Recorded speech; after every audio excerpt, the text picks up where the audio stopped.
ఉమ్మడి ఖమ్మం జిల్లా 2024 సంవత్సరంలో రాజకీయంగా అనేక మార్పులకు వేదికగా నిలిచింది. అసెంబ్లీ ఎన్నికల్లోనూ, ఇటు లోక్సభ ఎన్నికల్లోనూ జోరుని చూపి జోష్ నింపింది కాంగ్రెస్ పార్టీ. ప్రతిపక్ష బీఆర్ఎస్ ఎంపీ ఎన్నికల్లోనూ పూర్తిగా డీలా పడిందని చెప్పుకోవాలి. వరుస ఓటమిల నుంచి కోలుకునేందుకు ప్రయత్నాలు చేస్తోంది. ఇక కమ్యూనిస్ట్ పార్టీలు గత వైభవం కోసం తాపత్రయపడుతుండగా కార్యక్రమాలు సాగించగా బీజేపీ గతం కంటే ఓట్ల బలాన్ని పెంచుకొని అందరినీ ఆశ్చర్యపరిచిందనే చెప్పుకోవాలి. రాష్ట్రంలో ఎక్కడా లేని విధంగా టీడీపీ సభ్యత్వ నమోదులో తనదైన అస్తిత్వాన్ని ప్రకటించుకుంది. ఇక జనసేన కూడా నిర్మాణం కోసం ప్రయత్నాలు కొనసాగిస్తూనే ఉందని చెప్పుకోవాలి. 2024 జరిగిన లోక్సభ ఎన్నికల్లో ఉమ్మడి ఖమ్మం జిల్లా నుంచి ఎంపీగా రామసాయం రఘురామరెడ్డి, అటు మహబూబాబాద్ నుంచి బలరాం నాయక్ విజయాలతో పార్లమెంట్లోకి అడుగుపెట్టారు. రఘురామరెడ్డి రాజకీయాల్లోకి వచ్చిన వెంటనే ఎంపీ కావడం విశేషం. 2024 రాజకీయం అంతా కూడా అధికార కాంగ్రెస్ పార్టీ చుట్టే తిరిగిందనుకోవడంలో అతిశయోక్తి లేదు.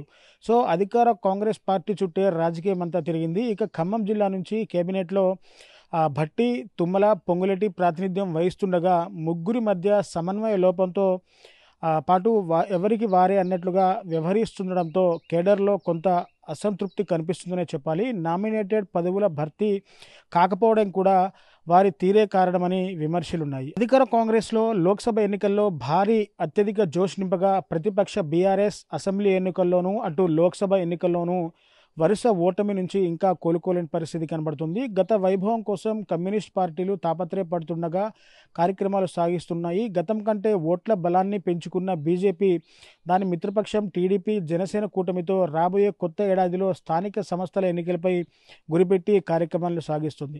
రాష్ట్ర రాజకీయాల్లో ఉమ్మడి ఖమ్మం జిల్లా రాజకీయ చైతన్యంతో పాటు అన్ని పార్టీల్లో చక్రం తిప్పే ముఖ్య నేతలు ఉమ్మడి జిల్లాలో ఉండడంతో రాజకీయాలకు అత్యంత ప్రాధాన్యత సంతరించుకునే చెప్పాలి. ఉమ్మడి జిల్లా వ్యాప్తంగా గతేడాది చివరిలో అసెంబ్లీ ఎన్నికల్లో 10లో 9 స్థానాలు భారీ ఆధిక్యతతో గెలిచి హస్తం హావా చూపించింది.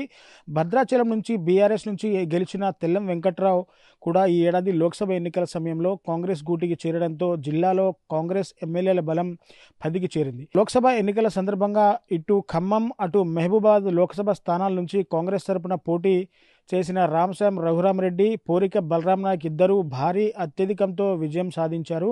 అసెంబ్లీ ఎన్నికల కంటే ముందు అధిక ఓట్లు కాంగ్రెస్ సాధించి జిల్లాలో సత్తా చాటింది. ఖమ్మం లోక్సభ నియోజకవర్గంలో 7,66,929 ఓట్లు రఘురామరెడ్డి సాధించారు. గత అసెంబ్లీ ఎన్నికల్లో కాంగ్రెస్ అభ్యర్థులకు 7,33,293 ఓట్లు రాగా ఈసారి 33,636 ఓట్లు అధికంగా లభించాయి. ఖమ్మంలో 4,67,000 ఓట్ల ఆధిక్యతతో కాంగ్రెస్ అభ్యర్థి రఘురామరెడ్డి విజయం సాధించారు. ఖమ్మం లోక్సభ నియోజకవర్గంలో బీఆర్ఎస్ ఓటు బ్యాంకును 1,00,000కు పైగా బీజేపీ చీల్చడంతో కాంగ్రెస్కు అత్యధిక అవకాశం లభించిందనే చెప్పాలి. కాంగ్రెస్ నుంచి రఘురామరెడ్డి, అలాగే మహబూబాబాద్లో పోరిక బలరాం నాయక్ గెలుపు కోసం ముఖ్యమంత్రి రేవంత్ రెడ్డి ఖమ్మం, కొత్తగూడెంలో ఎన్నికల సభ నిర్వహించారు. ఉప ముఖ్యమంత్రి మల్లు భట్టి విక్రమార్క, మంత్రులు తుమ్మల నాగేశ్వరరావు, పొంగులేటి శ్రీనివాసరెడ్డి లోక్సభ ఎన్నికల్లో ప్రచారం నిర్వహించారు. కాంగ్రెస్ నుంచి లోక్సభ ఎన్నికలకు ముందే కేంద్ర మంత్రి రేణుకా చౌదరి రాజ్యసభకు ఎన్నిక కాగా బీఆర్ఎస్ నుంచి రాజ్యసభ సభ్యుడిగా వద్దిరాజు రవిచంద్ర రెండోసారి ఎన్నికయ్యారు. ఎమ్మెల్సీ పట్టభద్రుల స్థానం నుంచి కాంగ్రెస్ అభ్యర్థిగా చింతపండు నవీన్ అలియాస్ తీన్మార్ మల్లన్న కూడా విజయం సాధించారని చెప్పాలి. వీటితో పాటు ఉమ్మడి జిల్లా నుంచి రాష్ట్ర గిడ్డంగుల సంస్థ చైర్మన్గా రాయల నాగేశ్వరరావు, నీటిపారుదల అభివృద్ధి సంస్థ చైర్మన్గా మువ్వా విజయబాబు, రాష్ట్ర అటవీ సంస్థ చైర్మన్గా మాజీ ఎమ్మెల్యే పొదం వీరయ్య, రాష్ట్ర హస్తకళ అభివృద్ధి చైర్మన్గా నాయుడు సత్యం నియమితులయ్యారు. జిల్లాకు 4 కార్పొరేషన్ పదవులు లభించాయి. బీఆర్ఎస్ ఆధ్వర్యంలో ఉన్న ఖమ్మం డీసీసీబీ చైర్మన్ పదవి కాంగ్రెస్ సొంతం చేసుకుంది. అవిశ్వాసం ద్వారా కూరాకుల నాగభూషణంను తొలగించి వైస్ చైర్మన్గా ఉన్న దొండపాటి వెంకటేశ్వరరావును చైర్మన్గా నియమించారు. డీసీఎంఎస్లో చైర్మన్గా పదవిలో ఉన్న రాయల శేషగిరిరావు న్యాయపరంగా ఆ పదవి కోల్పోవడంతో వైస్ చైర్మన్గా ఉన్న కోత్వాల శ్రీనివాసరావు ఎన్నికయ్యారు.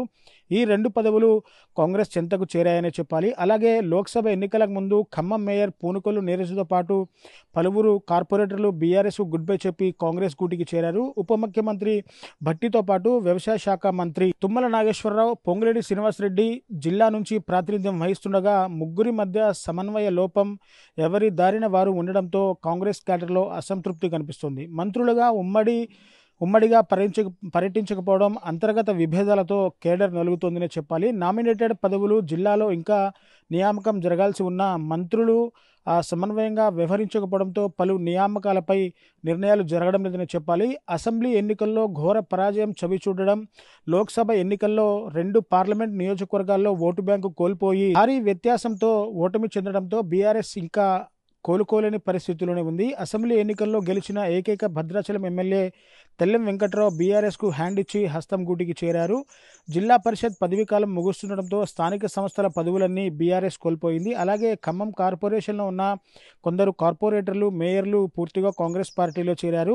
ఖమ్మం ఎంపీ అభ్యర్థి నామా నాగేశ్వరరావు, మహబూబాబాద్లో మాజీ ఎంపీ కవిత ఇద్దరు ఓటమి చెందడంతో పాటు అసెంబ్లీ ఎన్నికల్లో వచ్చిన ఓటు బలం కూడా తగ్గడంతో బీఆర్ఎస్ శ్రేణులు జీర్ణించుకోలేకపోతున్నారు. జిల్లాలో 3 మంత్రులు ఉండడంతో బీఆర్ఎస్కు పట్టుదొరకని పరిస్థితి కనిపిస్తుంది. బీఆర్ఎస్ ఆవిర్భావ దినోత్సవం వేడుకలు, దీక్షా దివస్, కేసీఆర్ పుట్టినరోజు వంటి కార్యక్రమాలకే కేడర్ పూర్తిగా పరిమితమవుతుంది. ప్రస్తుతం జిల్లా బీఆర్ఎస్కు రాజ్యసభ సభ్యుడు వద్దిరాజ్ రవిచంద్ర, ఎమ్మెల్సీ తాతా మధుసూదన్ ఉమ్మడి జిల్లాకు పెద్ద దిక్కుగా ఉన్నారు. ఉమ్మడి ఖమ్మం జిల్లాలో సిపిఎం, సిపిఐతో పాటు సిపిఐ, ఎంఎల్, మాస్లైన్ పార్టీలు తమ వంతు కార్యక్రమాలు సాగిస్తున్నాయి. అసెంబ్లీ ఎన్నికల్లో దారుణంగా దెబ్బతిన్న సిపిఎం లోక్సభ ఎన్నికల్లో కాంగ్రెస్కు మద్దతిచ్చి ఆ పార్టీతో జతగట్టింది. ఉమ్మడి ఖమ్మం జిల్లాలో సిపిఐ, సిపిఎంతో పాటు సిపిఐ, ఎంఎల్, మాస్లైన్ పార్టీలు కార్యదర్శిగా ఉన్న తమ్మినేని వీరభద్రం పాలేరు నుంచి పరాజయం చెందారు. పార్టీని బలోపేతం చేసేందుకు సిపిఎం ఇటీవల నియోజకవర్గాల స్థాయి సమావేశాలతో పాటు జిల్లా మహాసభలు కూడా నిర్వహించింది. సత్తుపల్లిలో 3 రోజుల పాటు నిర్వహించిన మహాసభల్లో మూడోసారి జిల్లా కార్యదర్శి నున్నా నాగేశ్వరరావు ఎన్నికయ్యారు. భద్రాద్రి జిల్లా కార్యదర్శిగా వచ్చా వెంకటేశ్వర్లు ఎన్నికయ్యారు. కాంగ్రెస్ మిత్రపక్షంగా ఉన్న సిపిఐ ఆందోళనలు కొనసాగిస్తూనే ఉంది. కాంగ్రెస్తో కలిసి ప్రయాణం చేస్తుంది. అటు సింగరేణి కార్మిక వర్గం సమస్యలపైన గళమెత్తుతూ రైతు కార్మిక సమస్యలపైన ఆందోళనలు సాగిస్తుంది. జిల్లాలో పూర్వ వైభవం సాధించాలన్న లక్ష్యంతో సిపిఐ రాష్ట్ర కార్యదర్శి కోనునేని సాంబశివరావు కొత్తగూడెం ఎమ్మెల్యేగా ఉమ్మడి జిల్లాను పార్టీ పరంగా మరింత ముందుకు తీసుకెళ్లేందుకు కేడర్ను దిశానిర్దేశం చేస్తూ కార్యక్రమాలు సాగిస్తున్నారు. సిపిఐ 100వ ఆవిర్భావ వేడుకల్లో ఖమ్మంలో భారీ ర్యాలీ నిర్వహించి పట్టు చూపింది. సిపిఐ, ఎంఎల్, మాస్లైన్ ఆవిర్భావం తరువాత పలు ఎర్రజెండాలు జాతీయ పార్టీలతో ఐక్యతగా ఖమ్మంలో రాష్ట్ర కార్యదర్శి పోటు రంగారావు సారథ్యంలో ఈ ఏడాది 3 రోజుల పాటు జాతీయ ప్రతినిధుల సభలు నిర్వహించారు. ఇక ఉమ్మడి జిల్లాలో అసెంబ్లీ ఎన్నికల సమయంలో బీజేపీ, టీడీపీ చెరో దారిలో పనిచేసిన లోక్సభ ఎన్నికల్లో ఎన్డీఏ కూటమిగా జిల్లాలో ఉనికి చాటాయి. జిల్లాలో టీడీపీ, బీజేపీ, జనసేన కూటమి ప్రభావం ఈ ఏడాది జిల్లాపై పడింది. లోక్సభ ఎన్నికల్లో టీడీపీ, బీజేపీకి మద్దతిచ్చి ఫలితంగా అసెంబ్లీ ఎన్నికల్లో కేవలం 16,976 ఓట్లు తెచ్చుకున్న బీజేపీ లోక్సభ ఎన్నికల్లో 1,18,000 ఓట్ల వరకు తెచ్చుకుంది. లోక్సభ ఎన్నికల సందర్భంగా బీజేపీ జాతీయ అధ్యక్షుడు నడ్డా, కేంద్ర మంత్రి రాజ్నాథ్ సింగ్తో పాటు పలువురు ప్రచారం నిర్వహించారు. ఖమ్మం నుంచి బీజేపీ అభ్యర్థి తాండ్ర వినోద్రావు, మహబూబాబాద్ నుంచి మాజీ ఎంపీ సీతారాం నాయకులు పోటీ చేశారు. గతం కంటే అధికంగా ఓట్ బ్యాంక్ సాధించడంలో టీడీపీ, బీజేపీ, జనసేన కూటమి రాబోయే స్థానిక సంస్థలపై ఎన్నికలపై దృష్టి పెట్టిందని చెప్పాలి. ఏది ఏమైనా సరే 2024 రాజకీయమంతా కూడా అధికార కాంగ్రెస్ పార్టీ చుట్టూ తిరిగింది అనడంలో అతిశయోక్తి లేదు.